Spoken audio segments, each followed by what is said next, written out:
সূর্য তরুণ যুবগোষ্ঠীর সবাইকে যে আমি ঢুকতে ঢুকতে বুঝতে পারিনি এখানে এরকম অনুষ্ঠানে এত লোক হবে। এবং দ্বিতীয় কথা, আমি এখানে এসে শুনলাম যে আপনারা মহিলারা এই উদ্যোগের জন্য বিরাট জোর কদমে বিরাট প্রচেষ্টা করেছেন।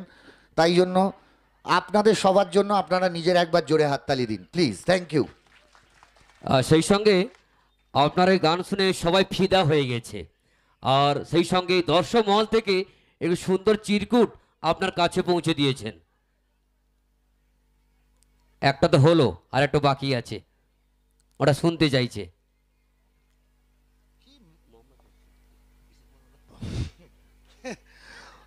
গানের তালিকা পাঠাচ্ছে কাকে? ল্যাংড়া গায়ককে। বলো কিশোর কুমার হলে এবার মোহাম্মদ রফি, তারপর বলবে হেমন্ত মান্না। হ্যাঁ, তখন আমাকে বলতে হবে শুধু বাকি থাকে কান্না, আন্না আন্না আন্না। তবে একটা কথা কি জানেন, যখন যখন নিশ্চয়ই চেষ্টা করবো ভাই। তবে একটাই কথা বলবো যে এদিকে চলে আপনার কোলে যাবো নাকি?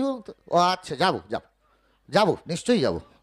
হ্যাঁ, একটু এদিকে আপনি আসুন না, ওনাকে একটু এর পাশে পাঠিয়ে দিন তো। সামনে পাঠান ওনাকে, পাঠান পাঠান পাঠান ওনাকে। চলে আসুন, সামনে আসুন, আসুন ওনাকে বসতে জায়গা দাও। একটু ওনাকে ডেকে আনো, ডেকে আনো, ডেকে আনো ওনাকে। ওই ওই ওই ওই ওই তাহলে তাহলে আবার বলছো কেন দেখতে পাচ্ছি না। তবে একটাই কথা বলবো যে যখন আমি প্রথম সিনেমা করি, জীবনে প্রথম সিনেমা, সেই সিনেমাতে আমিও নতুন, আমার যে হিরো আমাদের ছবির সেও নতুন। তারও প্রথম সিনেমা, আমারও প্রথম সিনেমা।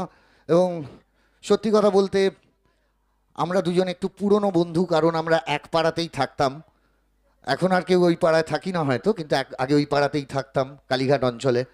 এবং সত্যি কথা বলতে কি, যখন আমরা শুটিং করতে যেতাম তখন আমাদের কারুরই গাড়ি ছিল না, কিন্তু হিরো হিসেবে ও ট্যাক্সি ভাড়া পেত।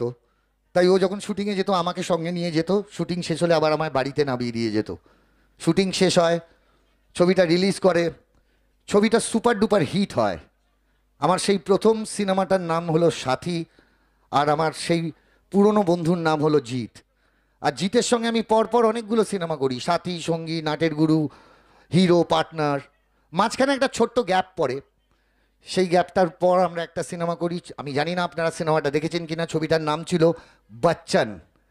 সেই ছবিতে একটা সিন ছিল যে জিতের বাইকের পেছনে আমি আর আমাদের ভিলেনরা তাড়া করছে। কলকাতার রাস্তায় 3 দিন ধরে শুটিং হয়েছিল। আমি তখন শুটিংয়ের ফাঁকে জিতকে বললাম, ভাই জিৎ, তোর কি কপাল রে ভাই, কোথায় ছিলিস আর কোথায় চলে গেলি? আর আমি কমেডিয়ান হয়েই রয়ে গেলাম। তাতে জিৎ আমায় বললো, শোনো বন্ধু, বাড়িতে গিয়ে ঠান্ডা মাথায় চিন্তা করো, কমেডিয়ানদের কিন্তু জুতো মারা কপাল। বললাম, ভাই তুই বন্ধু হয়ে বলছিস এরকম কথা? বললো, বাড়ি গিয়ে চিন্তা করিস, দেখবি উত্তর পেয়ে গেছিস। বাড়ি এসে যখন চিন্তা করলাম, দেখলাম না, জিৎ ঠিক কথাই বলেছে। আপনারা মিলিয়ে দেখুন, বাংলা ছবি 2 ঘন্টার ছবি, সেইখানে 5টা গান অন্তত থাকবেই থাকবে। আর আমাদের এখন বাংলা সিনেমার বাজার ভালো বলে মানে গানের শুটিংগুলো আর আমাদের দেশে হয় না, সব ইটালি, হনলুলু, তারপর কি সব জায়গাগুলো আছে, লন্ডন ফন্ডন, ওখানে হয়। আর দেখবেন এই 5টা গানে হিরো হিরোইনকে অন্তত 500 বার জড়িয়ে দিচ্ছে হামলে হামলে। কেন রে, আমরা মানুষ নই নাকি? হ্যাঁ, একটা সুযোগও দেবে না। আর দেখবেন হিরোইনগুলো কি গড়াগড়ি খায় বাবা। দেখবেন কখনো পাহাড়ে গড়াগড়ি খাচ্ছে, কখনো বরফে গড়াগড়ি খাচ্ছে। বলি তোদের হুপিং কাশি হয় না রে? কোন একটা সিনেমায় তো দেখলাম শ্রাবন্তী মরুভূমিতে গরম বালির ওপর গড়াগড়ি খাচ্ছে। বলি তোদের গায়ে ফোসকা পড়ে না রে? দেখবেন বাংলা সিনেমায় না একটা সিন থাকবেই থাকবে, ফাঁকা অন্ধকার রাস্তা, সেইখান দিয়ে হিরোইন একা হেঁটে চলে যাচ্ছে। কেন যাচ্ছে, কোথায় যাচ্ছে, আমার 14 গোষ্ঠীতেও জানে না, কিন্তু যাচ্ছে দেখবেন। আর ঠিক সেই সময় দেখবেন একটা কালো গাড়ি এসে ব্রেক মারবে, আর তারপর থেকে দেখবেন ভেতর থেকে 4-5টা হুমদো চেয়ার আর ভিলেন নামলো, গালে চাপ দাড়ি, কটা কটা চোখ, এসেই হিরোইনটাকে ঘপাত করে ধরলো, ঝপাত করে গাড়িতে তুললো, ধাঁ। তারপরে সিন মিলিয়ে নিন, ফাঁকা গুদাম ঘর, তাতে শুধু পিচবোর্ডের বাক্স, আর কিচ্ছু নেই, শুধু পিচবোর্ডের বাক্স। ওগুলো থাকলে মারামারি করতে সুবিধে হয়। তার মধ্যেখানে এনে হিরোইনটাকে ফেললো খ্যাডাস খ্যাট। খ্যাডাস খ্যাট মানে হলো দরজা বন্ধ ছিটকিনি, এটাও বুঝতে পারলাম। কিন্তু তারপর যে ভিলেনটার কেন হাসি পায় এটা আমার 28 গুষ্টিও রিসার্চ করে বার করতে পারি। দেখবেন শুধু হাসছে আর একই ডায়লগ, শুধু হাসবে।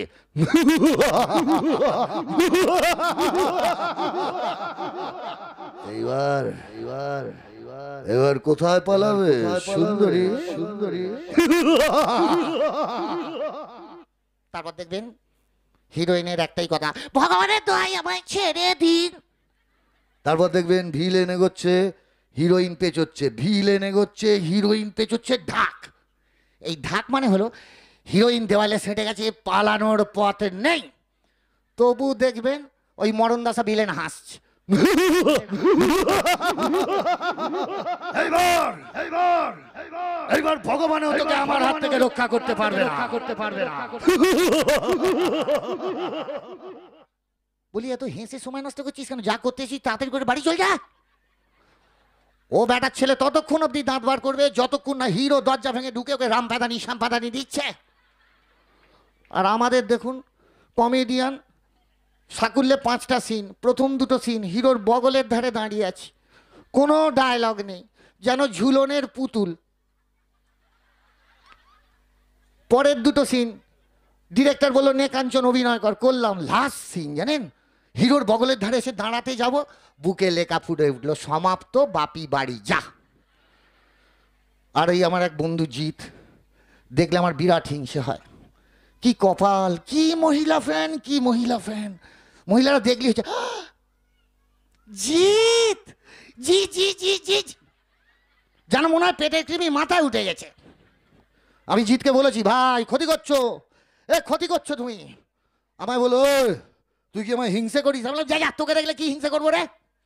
তোকে দেখলে কৃমি মাথায় উঠে যায়, আমায় দেখলে কৃমি জায়গা দিয়ে বেরিয়ে যায়। জিৎ কেও জিৎ, ও যদি জিৎ হয় তাহলে আমিও ইন্দ্রজিৎ। কথায় কথায় কি পেটে নাকি 6 প্যাক বানাচ্ছে, ওটা 6 প্যাক মনে হয় হাই রোডে 6টা বাম্পার উঁচু হয়ে আছে।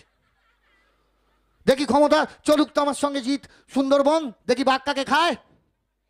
নিয়েও গেছিলাম, গহীন জঙ্গল, কেউ কোথাও নেই, শুধু আমি আর জিৎ হেঁটে যাচ্ছি। এমন সময় সামনে একটি কুঁদো বাঘ এসে শুধু ডেকেছে, ব্যাস জিতের ওই অবস্থা, আমারও তাই অবস্থা, হাঁটু ফাটু কাঁপছে, হয়ে যায় ভাব। আমি সোজা বাঘকে গিয়ে বললাম স্যার আমায় ছেড়ে দিন স্যার, গরিবের ছেলে, বাপ মায়ের এক সন্তান, আমায় খেয়ে কিচ্ছু হবে না স্যার। এই দেখুন শুধু হাড়ের ওপর চামড়া জড়ানো আছে স্যার, আমসি চিবিয়ে কোনো লাভ হবে না স্যার। ওই দেখুন জিৎ ওই মালটাকে খান, পুরো মাংসর দোকান স্যার, হোল ফ্যামিলি ওকে 7 দিন ধরে নিয়ে পিকনিক করুন স্যার, আমায় ছেড়ে দি। বাঘের কি মনে হলো, বললো যা তোকে খাবো না। আমি খাবেন না তাহলে বাড়ি যাই স্যার। বললো দাঁড়া। খাবেন না তো দাঁড়াতে বলছেন কেন স্যার? এ হয় কিন্তু খেলবো না স্যার। বাঘ বললো ভয় নেই, জিতকে খাবো আর তোকে দিয়ে দাঁত খোঁচাবো। ভালো লাগে বলুন? আপনাদের এখানে এসে অতগুলো মল্লিককে একসঙ্গে দেখতে পাচ্ছি। টালিগঞ্জে যান যেন মল্লিকদের মরুভূমি লেগেছে। আগে 3টে মল্লিক ছিল, রঞ্জিত মল্লিক, কোয়েল মল্লিক আর এই কাঞ্চন মল্লিক। কোয়েলটারও বিয়ে হয়ে গেল, উফ ভগবান। যাক বাদ দিন, তবু আমি কোয়েলকে বলেছিলাম, বিয়ের আগে বলেছিলাম, কোয়েল তুমিও মল্লিক আমিও মল্লিক, শুধু জিতের জন্য বুক চাপড়ে চাপড়ে গেলে হবে? 100% লাভ লাভ লাভ। বলি আমার জন্য 5% দাও। হঠাৎ হো হো হো করে হাসলো। আমি বললাম হাসছো কেন? প্রেম নিবেদন করছি তো। বললো কি যে বলো না কাঞ্চনদা, যাও বাড়ি গিয়ে 2 গাল ভাত বেশি খেয়ে এসো। বললাম কেন? বলে একটা চুমু খেলেই তো দম বন্ধ হয়ে মারা যাবে, যা চেহারা করেছো, দ্বিতীয় চুমু খাবো কোথায়? খুব খারাপ লাগে জানেন, এবং সত্যি করে বলা ভালো, আমার বউ এখন আমার সিনেমা দেখতে যান না।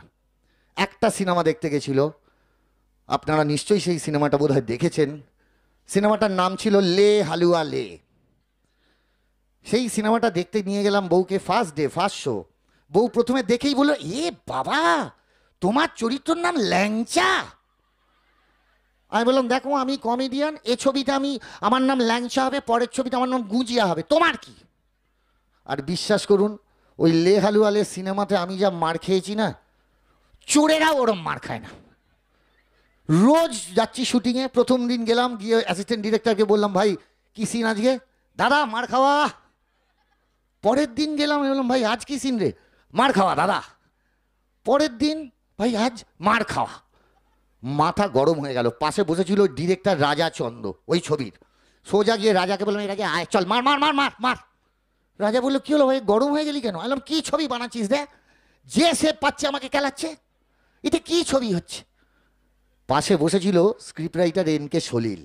ও বললো ভাই রেগে যাস না, রেগে যাস না ভাই, চিন্তা করিস না, আমি তোকে একটা ভালো ডায়লগ লিখে দিচ্ছি, দেখবি বললে হিট হবে। আমরা কচু পোড়া হবে। বললো বিশ্বাস করুন, আপনারা যারা দেখেছেন দেখবেন সবাই আমায় ওই সিনেমায় পাগল পাগল পাগল বলছে আর মারছে, বলছে আর মারছে। মার খেতে খেতে হাফ প্যান্ট পরে ফেলেছি, গেঞ্জি ছিঁড়ে গেছে, চোখে কালি, তাও খালি পাগল পাগল পাগল। একটা সময় না দাঁড়িয়ে যাই, দাঁড়িয়ে ঘুরে দাঁড়াই আর ওই ডায়লগটা মারি, পাগল আমি পাগল, তুই পাগল, তোর বাপ পাগল, তোর মা পাগল, তোর শ্বশুর পাগল, তোর শাশুড়ি পাগল, তোর গোষ্ঠী পাগল। কি ভেবেছিস কি রে তোরা আমার? আমি কি মন্দিরের ঘন্টা নাকি যে সে বাজিয়ে দিয়ে চলে যাবি? হাততালি কোথায়? Thank you, thank you, thank you so much. বিশ্বাস করুন, এই তো আপনাদের একটা জিনিসই জানি, হাসাতে জানি, চেষ্টা করি সব সময়। যখন ক্যামেরার সামনে দাঁড়াই আমার তখন মাথায় থাকে না আমার পাশে কে আছে, কোন হিরো আছে, আমার মাথায় থাকে না। আমার তখন মনে হয় ক্যামেরার ওপারে আপনারা আছেন, যারা অপেক্ষা করে আছেন আমার কাছ থেকে একটু হাসি, একটু হাসির উপাদান পাওয়ার জন্য, সেইটাই আমি দিতে পারি। বিশ্বাস করুন, আমাদের প্রফেশনে কোনো প্রভিডেন্ট ফান্ড নেই, কোনো বোনাস নেই, কোনো গ্র্যাচুইটি নেই। আমাদের কাছে একটাই প্রভিডেন্ট ফান্ড, একটাই বোনাস, একটাই গ্র্যাচুইটি, সেটা আপনাদের হাততালি, আপনাদের হাততালি আর আপনাদের হাততালি। আর সত্যি কথা, এত হাসির কথা বলতে বলতে সত্যি এত একটা জিনিস আমার মনে হয়েছে, কেননা 2 বছর আগে আমার বাবা গত হয়েছেন। বাবা গত হওয়ার পর আমার একটা কথা মাথায় এলো, অনেক হাসির কথা বললাম, একটা সিরিয়াস কথা বলি। আমার মনে হলো যে বাহ, এ কি আশ্চর্য ব্যাপার। দুঃখ হচ্ছিল স্বাভাবিক, বাবা চলে গেছেন। তারপর বললাম না, এ তো সবারই টিকিট কাটা আছে ওপরে, কার কখন কনফার্ম হবে কেউ জানে না। আমাকেও হয়তো একদিন চলে যেতে হবে, তবে শিল্পী হিসেবে আমার কাজগুলো থেকে যাবে। স্বর্গ কোথায় নরক কোথায় জানি না, তবে ভবিষ্যতে যদি কেউ আমার কাজ দেখে একবারও বাহ বলেন, তাহলে এই ছোট্ট বুকটা ভালোবাসা এত বড় হয়ে যাবে। তাই যাওয়ার আগে, বিদায় নেওয়ার আগে আপনাদের কাছে,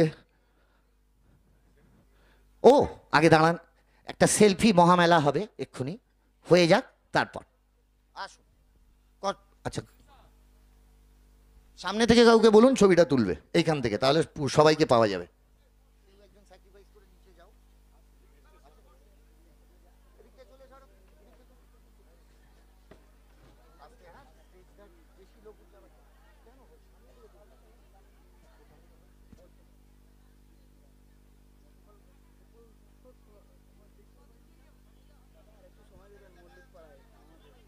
আমি যেটা জাপানে করি সেটা জাঙ্গিপাড়াতেও করি, হ্যাঁ, যেটা মল্লিক পাড়াতে করি সেটা মোল্লা চকেও করি। Thank you, thank you so much, thank you so much, ধন্যবাদ, অনেক ধন্যবাদ সবাইকে, thank you, thank you so much. তবে যাওয়ার আগে একটাই কথা বলবো, যেটা অনেকে হয়তো বলতে ভুলে যান, আমার মনে থাকে, সেটা হলো আমরা শিল্পী, কিন্তু ওনারাও শিল্পী, যারা পেছনে রয়েছেন ওনারা যন্ত্রশিল্পী।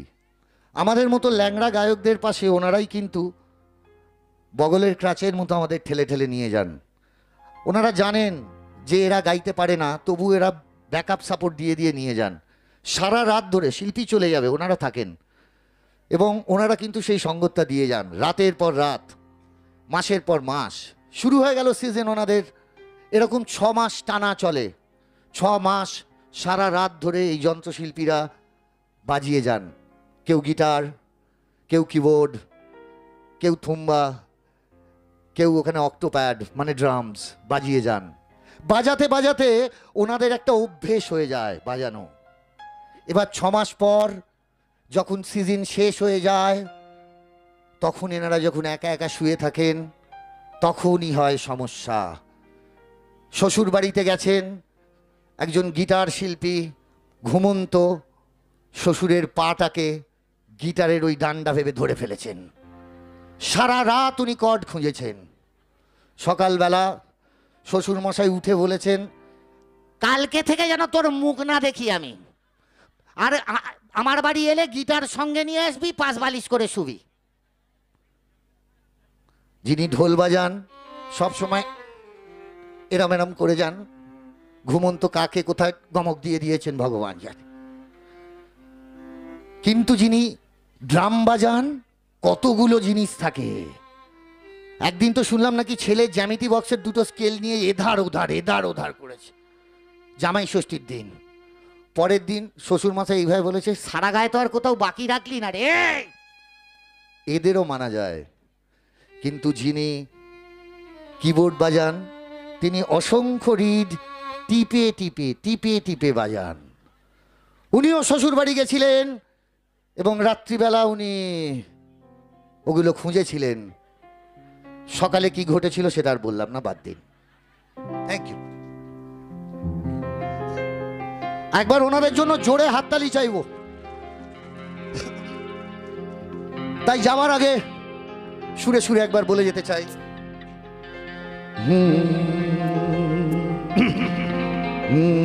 बीच राह में दिलबर